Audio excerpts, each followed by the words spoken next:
Reading from Amrita Vani, Nectar of Instructions for Immortality by His Divine Grace, Bhaktisiddhanta Sarasvati Thakura. 108 Essential Instructions. 1. Param Vijayate Shri Krishna Sankirtanam. All glories to the congregational chanting of Krishna's holy names. Sri Mahaprabhu wrote these words in his Shikshastakam. They are the ultimate goal of the Gaudiya Math. 2. Sri Krishna is the object of all worship. He is the only enjoyer. All others are enjoyed by him. 3. Everyone other than the devotees of Hari are fools and killers of the self. 4. It is the duty of each resident of the Math to learn tolerance. 5. Instead of maintaining faith in their own strength, the devotees who follow in Sri Rupa's footsteps attribute all their qualities to the original source. 6. Those who cultivate mixed religious principles cannot serve the Supreme Lord. 7. All of you should serve Hari together, keeping one goal in mind. 8. A holy place is wherever topics about Lord Hari are being discussed. 9. We do not perform pious or sinful activities, nor are we fools or mental speculators. We are the shoe carriers of the non-duplicitous devotees of Hari, and are initiated into the mantra, Kirtaniya Sada Hari, always chant the holy names of Hari. 10. Try to rectify yourself rather than blaspheming the nature or activities of others. That is my instruction. 11. Our supreme occupation is to serve the residents of Raj, who are afflicted by separation from Krishna. 12. An exalted devotee, or Mahabhagavata, knows that all others are his spiritual masters. Therefore, an exalted Mahabhagavata is certainly Jagad Guru, the spiritual master of the whole world. 13. If we want to attain the ultimate goal of life, we must abandon all varieties of popular opinion and hear the instructions of Vedic literature. 14. Everyone should desire the ultimate goal of life. 15. The Lord's intimate devotees have no desire other than to serve the lotus feet of Sri Rupa's followers. 16. There is no way to connect ourselves with the transcendental object except by oral reception. 17. The moment we have no protector, the objects around us will turn into enemies and attack us. Our only protector is Hari Katha, spoken by genuine devotees. 18. A person who flatters cannot become a guru or preacher. 19. It is better to live as a bird, animal, ant, or other insect than to cheat. Only a person devoid of the propensity to cheat attains auspiciousness. 20. Vaishnavism is another name for simplicity. The servants of swan-like Vaishnavas are simple-hearted. That is why they are the best of Brahmins. 21. It is the duty of the most compassionate souls to divert the wretched taste of the living entities. It is more beneficial to save even one soul from Mahamaya's prison house than to open millions of hospitals. 22. The association of those who have not developed their propensity to serve the Supreme Lord is never desirable, even if it appears most pleasing. 23.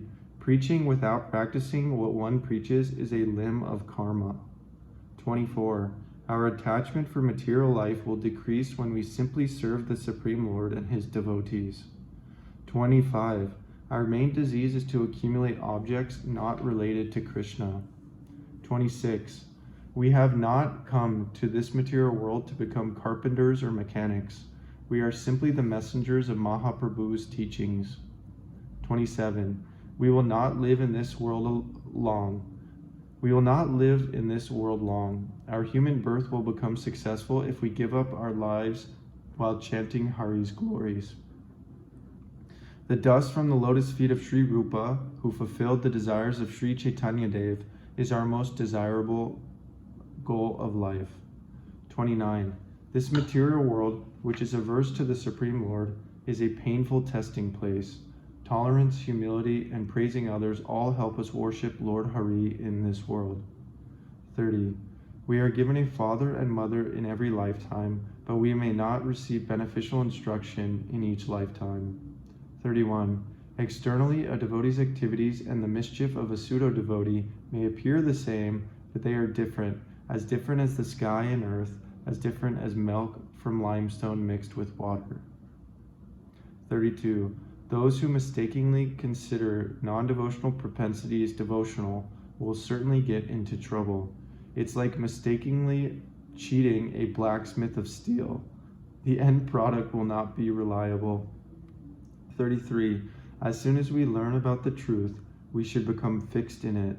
We should not waste even a moment of the time we have left in our lives on sense gratification. Rather, we should use all our time to worship Hari. 34. Many people wrongly accept imitation, anukara, as following anusara. They are two separate things. To dress like Narada in a play is imitation, but to practice the devotional path of Sri Narada displayed is following. 35. Only those who are constantly engaged in glorifying the topics of Hari are sadhus. Only those who are always busy in the Supreme Lord's service are sadhus. Only those who aim all their endeavors at pleasing Krishna are sadhus. Only those who have no business other than to serve Krishna are sadhus, saintly persons. 36. If Narayan personally gives himself away, we will still have something left to give. However, the Lord's devotees can give Narayan away completely. I'll read that again. 36. If Narayan personally gives himself away, he will still have something left to give. However, the Lord's devotees can give Narayan away completely. 37. Do not become a spiritual master to become envious of others. Do not become a spiritual master to remain absorbed in sense gratification. If instead you can become a non-duplicitous servant of Krishna and attain his mercy, you have nothing to fear. Unless and until we accept the spiritual master as a manifestation of the Supreme Lord, as non-different from him, we will not be able to chant the holy names.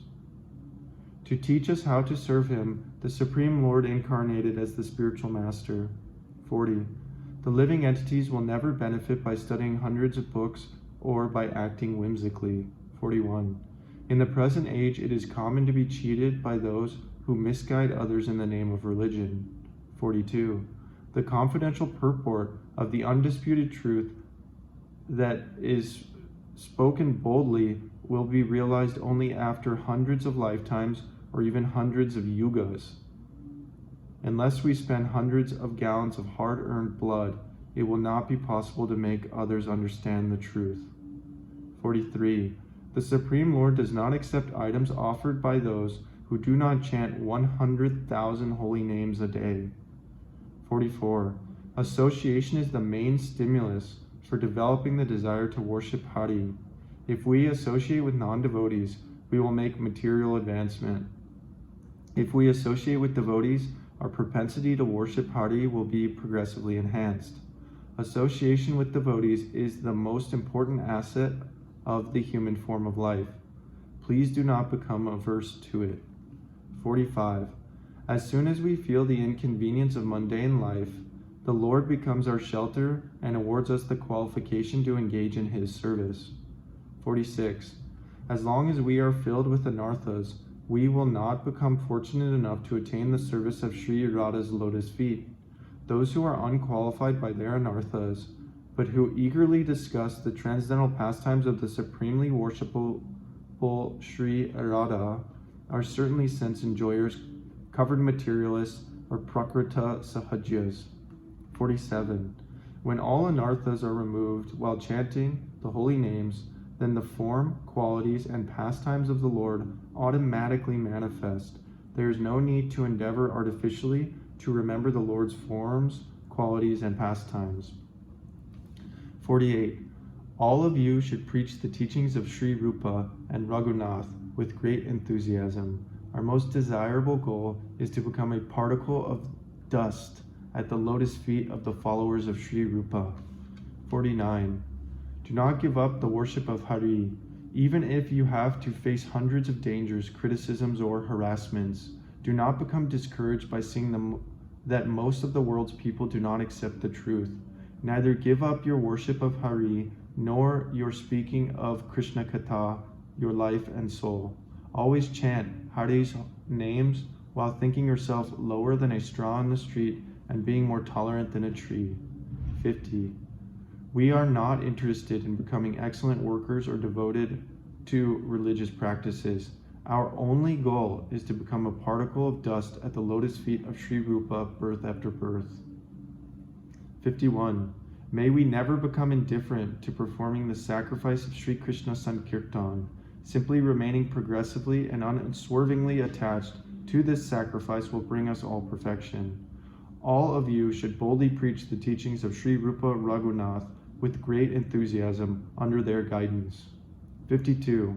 If I give up preaching the truth, fearing that speaking the plain truth will make me unpopular, it means I have given up the authorized Vedic path and accepted the unauthorized non-Vedic path. I will have become godless. It means I have no faith in God. 53.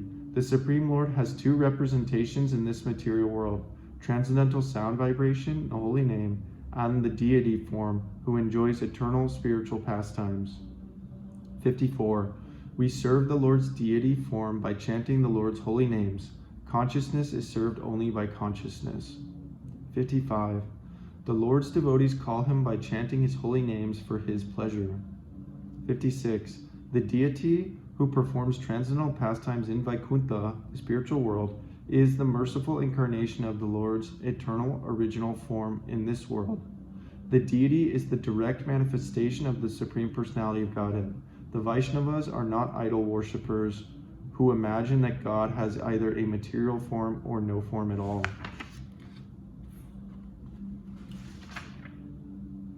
57.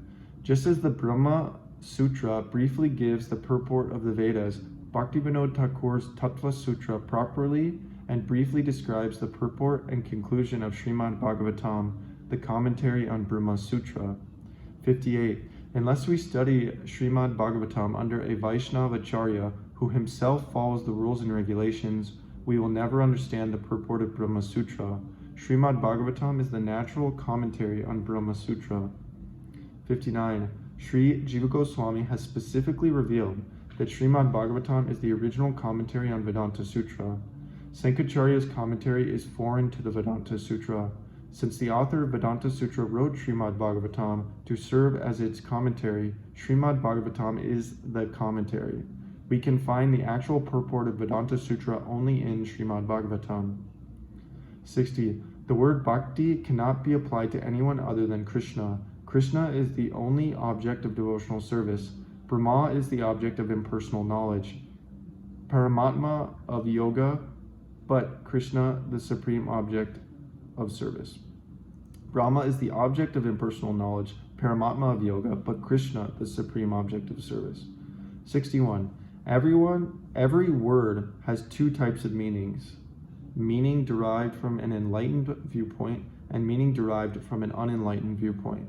The abstract meaning of a word that is distinct from Krishna, Vishnu, or Sri Chaitanya Dev, and which indicates something else, is called the unenlightened meaning.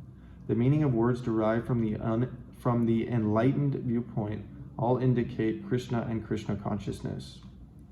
The actual person behind the word Krishna is not the person the multitude of blind followers understand by words like God, Allah, or even Ishvara or Paramatma. These words are used in various languages to indicate the separate sources of effulgence connected with Krishna. Such persons cannot grasp the complete understanding of the word Krishna.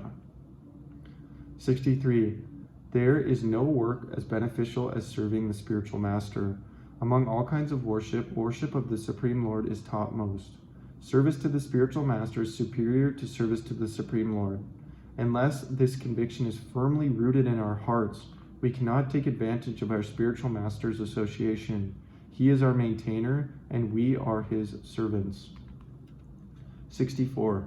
By taking shelter at the lotus feet of the spiritual master, we can become free from illusion, lamentation, and dependence on others. If we aspire to receive our spiritual master's open-hearted blessings, then the spiritual master will award us with auspiciousness. 65. Ordinary spiritual masters cannot save us from death or give us new life.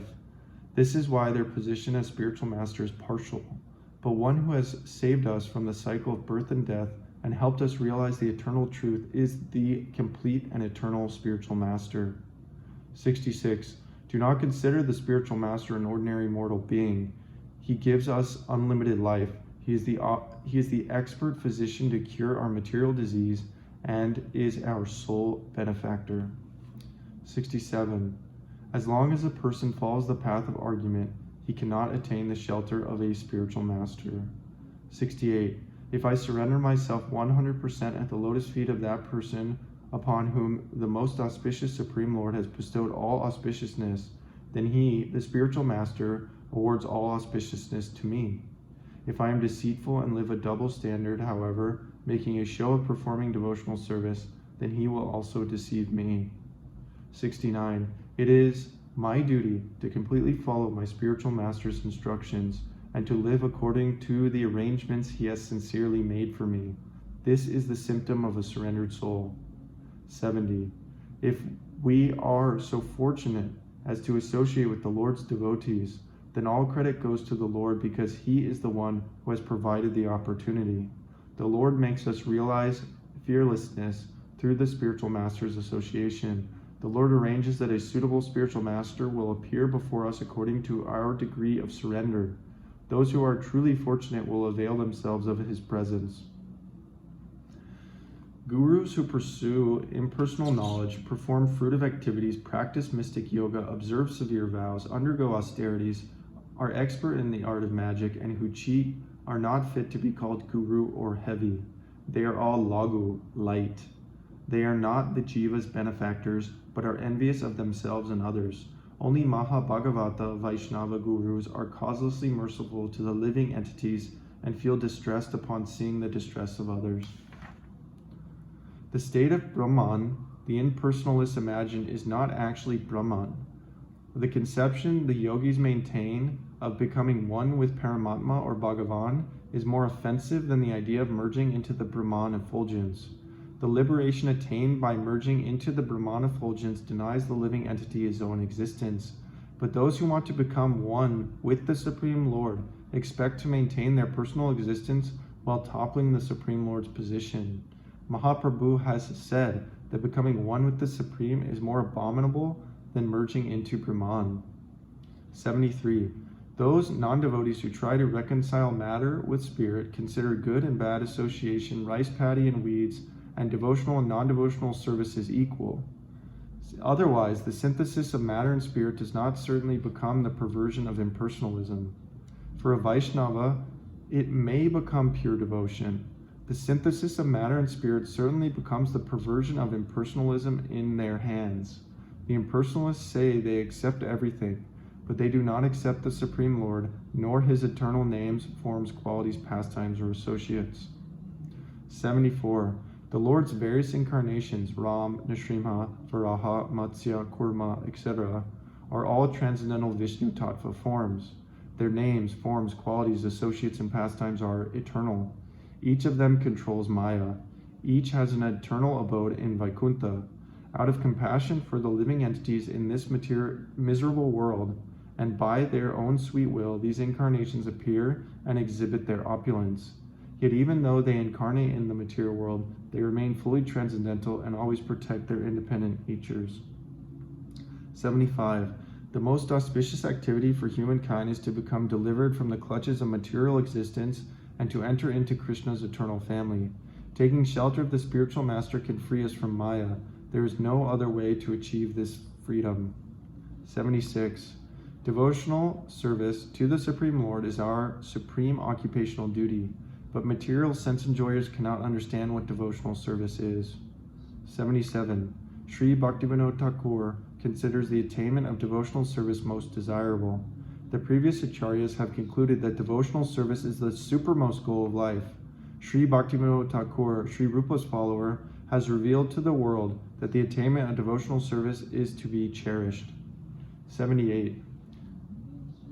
The highest form of meditation is glorification of Hari. Meditation was prescribed by those desiring perfection during Satya Yuga, but Satya Yuga did not provide darshan of the most magnanimous Sri Gaurasundar. Sri Gaurasundar appears in Kali Yuga. The great meditation of glorifying Hari has been recommended for this age. Because discrepancies entered the meditation process in Satya Yuga, in Treta Yuga sacrifice was introduced as the chief means of perfection. Because discrepancies entered the sacrificial practices of Treta Yuga, deity worship was introduced as most important in Dwapara Yuga. Because of the inevitable discrepancies that would enter the practices of deity worship, the great worship of chanting the Lord's holy names has been recommended for Kali Yuga. Just as a dying patient is administered a potent but poisonous pill at the last moment when he has been disappointed by all other treatments and has no other hope, so the chanting of the Lord's holy names has been recommended by those who have seen the pathetic condition of those living in Kali Yuga. The Lord has invested all his potencies in his holy name. Chanting is therefore the supreme meditation, sacrifice, and form of worship. 79.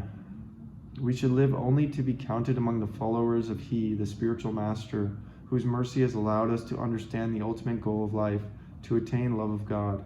Otherwise, it is better to die thousands of times. 80. One can never become eligible to serve Govinda by neglecting the service of He, who is Sri Nandanandana's life and soul, or by neglecting the service of that person's servants. 81. Sri Krishna's holy name is eternal and full of knowledge and bliss. Therefore, we will not try to mix material contamination with Krishna's holy names. Krishna's holy names will continue to spread their supreme influence over all other sources of knowledge. Sri Krishna Chaitanya has repeatedly reminded the living entities that they have to become free from the clutches of material conceptions and go to the supreme abode of the reservoir of all pleasure by fully engaging in his transcendental loving service in a pure and self-realized state. They should remember that they do not have to carry the imagination and thought flow of this world to the spiritual world. 83.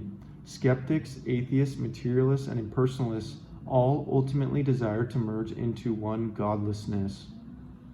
84. Vishnu's steady worshippers who are initiated into Vishnu mantras know that they are spirit souls, Krishna's eternal servants. They also know that all living entities are meant for Krishna's enjoyment and that all objects are simply ingredients for his service. They are neither interested in material advancement like the karmis, nor interested in building Ravan's staircase to heaven like the impersonalist Manas. The Lord's devotees do not become carried away. 85. The Lord's devotees do not become carried away by the current of materialistic thought. Because they are not greedy for money, women, or material fame, they remain equal poised when they are both praised and blasphemed. They do not indulge in fault-finding. Rather, they remain busy glorifying Krishna in the mood of separation and remain indifferent to worldly etiquette, Vedic injunctions, social oppression, chastisement, hatred, and embarrassment. 86. The living entities have no other business than to always chant Krishna's glories. The congregational chanting inaugurated by Sri Krishna Chaitanya is meant simply to engage us in chanting Krishna's holy names, realizing Sri Krishna's true nature, realizing the true nature of the holy name, and in understanding our constitutional position. As long as we have even a tinge of physical or mental awareness, we cannot perform Sri Krishna Sankirtan. By the mercy of Guru and the Vaishnavas, we learn of our relationship with the Supreme Lord. The more we forget the relationship we have with body and mind, the more the Lord's holy names manifest in our heart. From our heart, the holy name will travel to the tip of the tongue and dance constantly in the form of sound vibration. 87. The holy name is by nature eternal and full of knowledge and bliss. By the holy name's mercy, a living entity revives his spiritual consciousness. Sri Krishna, who is the reservoir of all transcendental pleasure, manifests in a heart filled with simplicity, before eyes that have been fully spiritualized, on a tongue inclined to his service, and in an ear inclined to hear Krishna Katha. The holy name manifests in those senses that are engaged only in pleasing his senses. 88. Those who chant the holy names of the Lord should follow the following 8 rules. A. They should keep firm faith in the words of Guru and the scriptures. B. They should associate with devotees who are engaged in chanting the holy names. C. They should perform bhajan by hearing and chanting the Krishna Katha spoken by saintly persons. D. Following the above rules will result in anartha nivritti in the kingdom of sadhana. A practitioner must follow these 4 basic processes of bhajan. E. Those who chant the holy names must have undivided attention when they chant. F. They should chant the holy names according to the taste of their personal relationship with Krishna, with the Lord. G. They should be attached to chanting the holy names. H. In this way, they will attain bhava bhakti, the preliminary stage of love of God, which is also called permanent rati. 89. Complete uninterrupted liberation means love of God. Service to Nanda Maharaj's son, who is one without a second, is love of God. There is no question of any inauspiciousness in this service. 90. The materialistic philosophy, whether appearing in India or in a foreign country, is certainly a failure, because it is out of touch with reality. 91. Bhagavad Gita consists of 18 chapters and 700 verses. Srimad Bhagavatam consists of 18,000 verses and is the natural commentary on the Bhadrayani Sutras. In the case of Bhagavatam, the compiler of the sutras is also their commentator. 92. If living entities do not worship Hari, they will become jnanis, karmis, or materialists. That is why we should always invoke the Lord by chanting the Maha Mantra.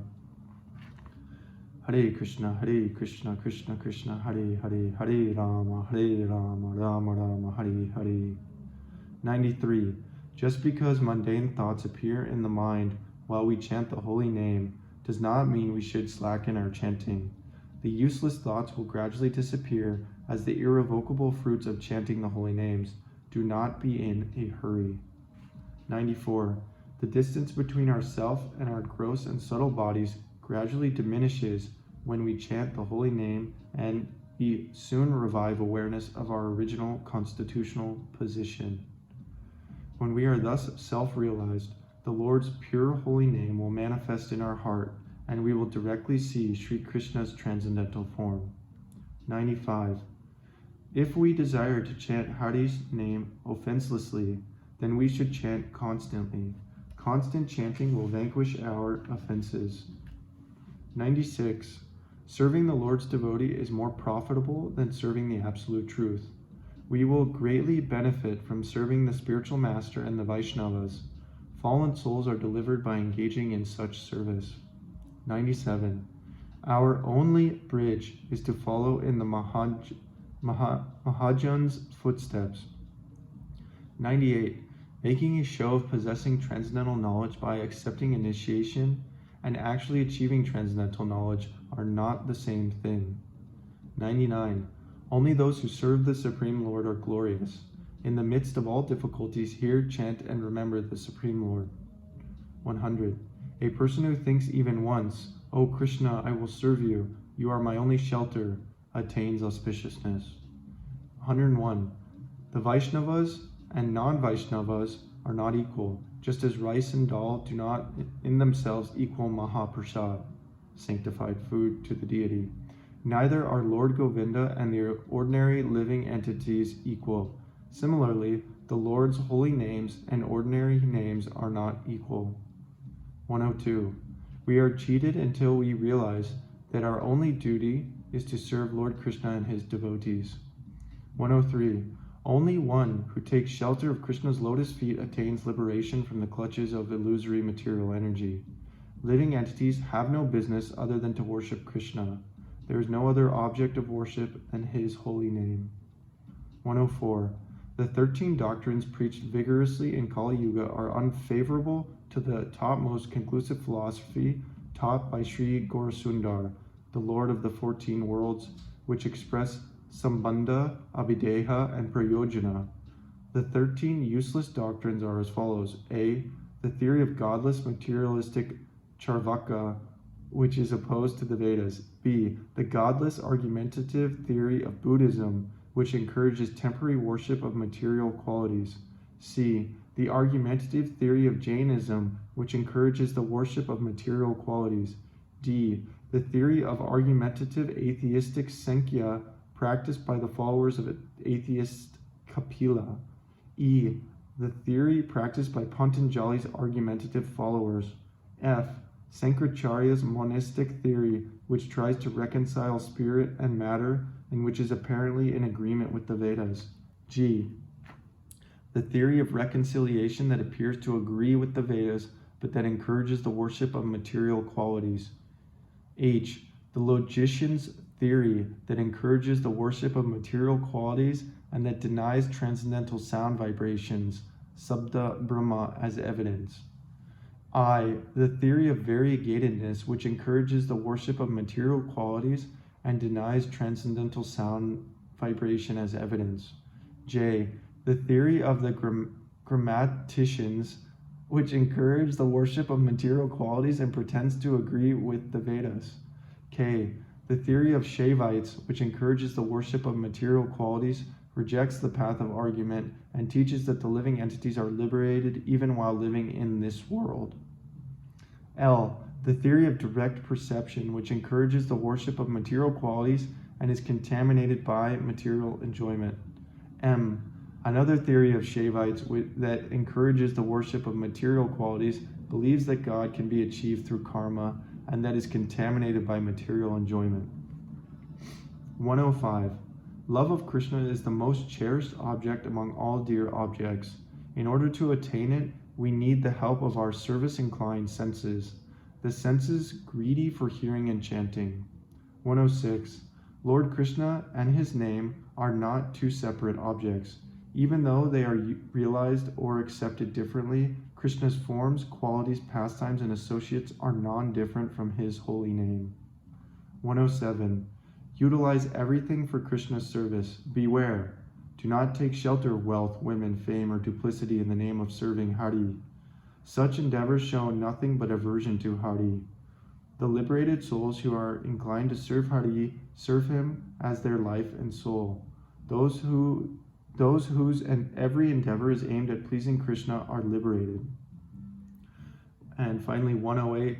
A Vaishnava has no possessions. Nothing can tempt his mind. There is nothing extraordinary in this world or the next worth coveting for him. He desires only to see the beauty of the toenails of Krishna's lotus feet. Whenever we are not attracted to serving the Lord, we should understand that we have been attacked and captured by the material energy's illusory potency. Oh, so this was 108 instructions from the book Amrita Vani, Nectar of Instructions for Immortality, written by His Divine Grace, Bhaktisiddhanta Sarasvati Thakura. All glories to Sri Guru and Sri Gauranga. Glories to Srila Prabhupada and Srila Bhaktisiddhanta Sarasvati Thakur Maharaj. Very good.